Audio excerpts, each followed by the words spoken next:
Joseph Kennedy, OG rug puller.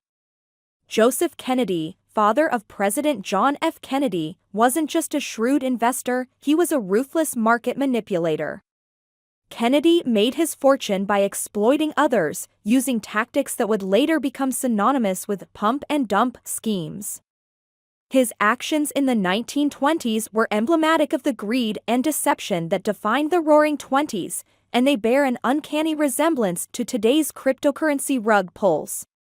Kennedy's strategy was simple: find failing companies, buy large amounts of their stock, and create an artificial buzz to drive up prices.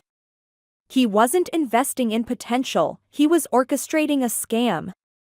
By forming alliances with other powerful investors and leveraging insider media connections, Kennedy would manufacture hype around these dead-end businesses.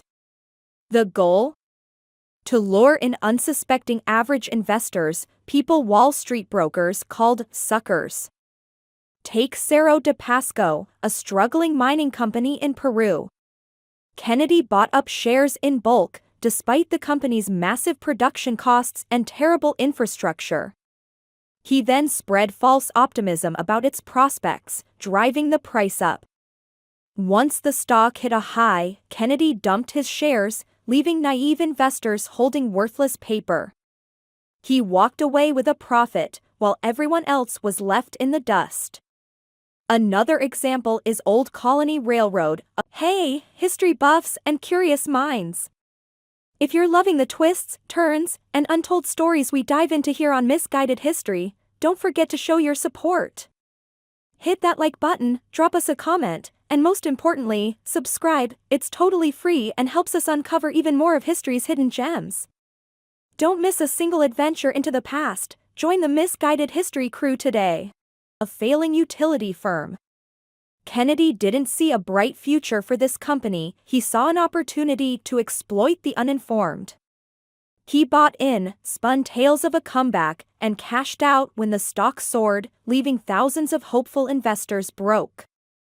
Kennedy's actions were perfectly legal at the time, there were no regulations to stop him. Ironically, his exploits were so successful that he was later appointed as the first chairman of the SEC, tasked with preventing the very schemes that made him rich. Fast forward to today, and Kennedy's playbook is alive and well in the world of cryptocurrency.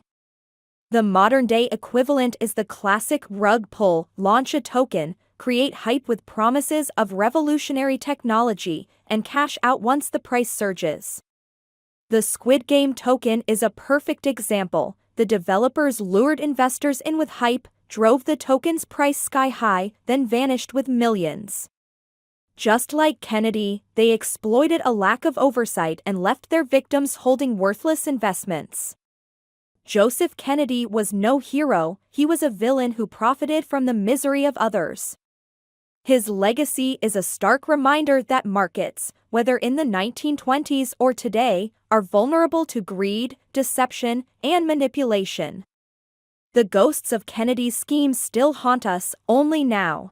They wear the digital mask of anonymous wallets and crypto tokens. The tactics are the same, the victims are too.